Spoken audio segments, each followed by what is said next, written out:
laban sa kanya. Dito lahat nasabi na nila ang maraming bagay. Subalit mababaw na dahilan ito. Sabi nga sa talata dito, sinabi na nila ang lahat ng maraming bagay. Para maniwala ang namumuno na karapat-dapat na siya dalahin kay Pilato at Herodes para mahatulan. Subalit mababaw pa rin na dahilan ito. Kaya nag-umpisa ulit sila magtanong na maaaring magsasadlak kay Kristo na makasalanan. At dahil nga naniniwala sila sa aral ni Moises, naniniwala sila na ang Kristo ay Diyos at magliligtas sa lahat. Kaya ito ang tinanong nila sa kanya sa harap ng mga namumuno. Sa talatang Lucas 22:67, kung ikaw ang Kristo, ay sabihin mo sa amin. Datapuat sinabi niya sa kanila, kung sasabihin ko sa inyo, ay hindi niyo ako paniniwalaan. Dito malinaw na sinasabi ni Kristo, na kahit sabihin niya na siya ang Kristo ng Diyos, ay alam niya hindi siya paniniwalaan ng mga Ekriba at Fraseo, at lahat ng namumuno. Sapagkat alam ni Kristo na ang paniniwala ng mga ito na ang Kristo ay isang Diyos. At ang tingin nila kay Kristo ay isang tao lamang. Kaya pinaliwanagan muna ni Kristo ang mga Eskriba. Sa talatang Lucas 22:68-69, at kung kayo'y aking tanungin, ay hindi kayo magsisisagot. Datapuat magmula ngayon ang anak ng tao ay mauupo sa kanan ng kapangyarihan ng Diyos.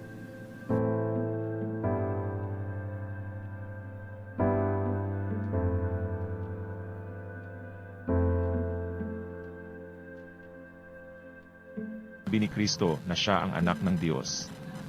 Subalit hindi maninipresyo. Sapagkat alam nila na ang Kristo. Dito malinaw na sinabi ni Kristo na siya ang anak ng Diyos. Subalit hindi maniniwala ang mga Eskriba at Fariseo. Sapagkat alam nila na ang Kristo ng Diyos ay Diyos. At hindi sila naniniwala kay Kristo sapagkat kalaban sila ni Kristo. Kaya nagpanggilalas ang mga Eskriba at mga Fraseo at lahat ng namumuno ng marinig nila sa pahiwatig ni Kristo na siya ang Kristo ng Diyos. Kaya lahat sila ay nagsipagsabi sa Lucas 22:71 at sinabi nila, ano pa ang kailangan natin na patotoo sapagkat tayo rin ang nakakarinig sa kanyang sariling bibig. Kaya lahat sila ang Eskriba at Fraseo at lahat ng namumuno. Palibhasa di sila naniniwala kay Kristo na siya ang anak ng Diyos. Lahat sila ay nagalit at ito ang nagpabigat ng kasalanan ni Kristo para madala siya kay Pilato at Herodes para hatulan. Ito sabi sa Lucas 23:1 at nagsitindig ang buong kapulungan nila at dinala siya sa harap ni Pilato. Dito lahat sila nagkaisa na dalahin na si Kristo kay Pilato para hatulan. Sapagkat hindi nila matanggap ang sinasabi ni Kristo na siya ang Kristo ng Diyos. Sa makatuwid sinasabi na niya siya ay anak ng Diyos at siya ay Diyos. Hanggang si Kristo ay mapako, ay hindi sila naniniwala na anak siya ng Diyos. Hanggang mamatay ang katawan ni Kristo na siya ay anak ng Diyos. At siya ay Diyos. Isa na dito ang sabuan 10:30 dito sinasabi niya ako at ang Ama ay isa. Dito naunawaan ng mga Eskriba at Fraseo at pagkakasabi ni Kristo. Kaya nagalit ang mga kalaban niya na hindi naniniwala na siya ay Diyos. Siya pinagbabato. Kung itutuloy natin ang basa sa buwan 10:31, ganito ang sinasabi, nagsidampot uli ng mga bato ang mga Judyo upang siya'y batuhin. Dito nagalit ang mga kaaway ni Kristo, kaya binato siya na unawa nila ang sinasabi ni Kristo na siya ay Diyos. Kaya tinanong sila ni Kristo. Sa pagpapatuloy ng talata sa buwan 10:32, ganito ang sinasabi. Sinagot sila ni Jesus, maraming mga mabubuting gawa na mula sa Ama ang ipinakita ko sa inyo. Alin sa mga gawang yaon ang binabato niyo sa akin? Dito nagtatanong si Kristo, bakit siya binabato? Hindi ba sila naniniwala na siya ay ang Kristo ng Diyos? Dito sasagot ang mga kaaway ni Kristo. Sa buwan 10:33 at sinagot siya ng mga Judyo, hindi dahil sa mabuting gawa ay binabato ka namin, kundi sa pamumusom, sapagkat bagamay ikaw ay tao, ay nagpapakunwari kang Diyos. Dito sa talata malinaw na naunawaan ng mga Judyo ang sinasabi ni Kristo na ang Ama at siya ay iisa. Nangangahulugan na siya ay isang Diyos. Pinatutunuyan ni Kristo siya ay anak ng Diyos at siya ay Diyos. Subalit hindi nila matanggap na si Kristo ay Diyos. Kahit sinasabi na ni Kristo na siya ay anak ng Diyos. Kaya binato nila si Kristo at sinabi nila na hindi nila binabato si Kristo. Dahil sa mabuting gawa kong sa pamumusong. Dahil sa pakikipantay niya sa Diyos.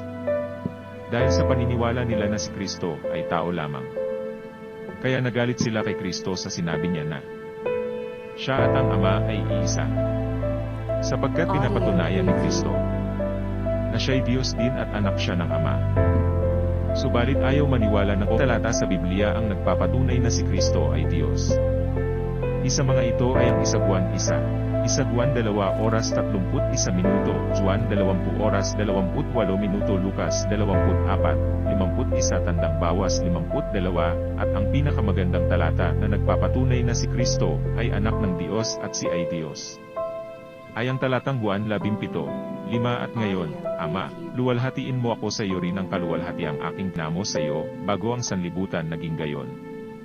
Diyan sa talata pinapatunayan ni Kristo, na kasama na niya ang Diyos bago ang sanlibutan.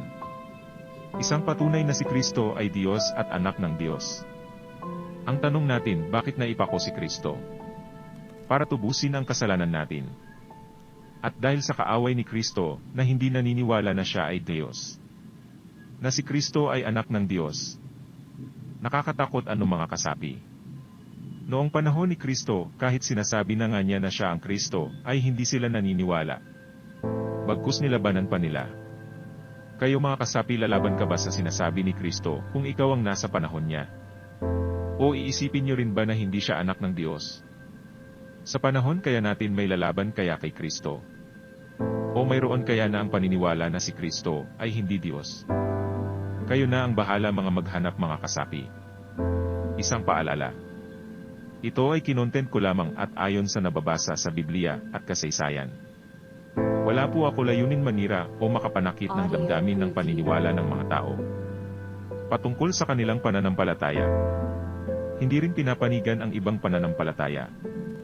Ang layunin ng content na ito ay makapagbigay ng kaunting kaalaman patungkol sa Espiritu. Sana ay maunawaan ng ating mga tagapakinig. Maraming salamat po.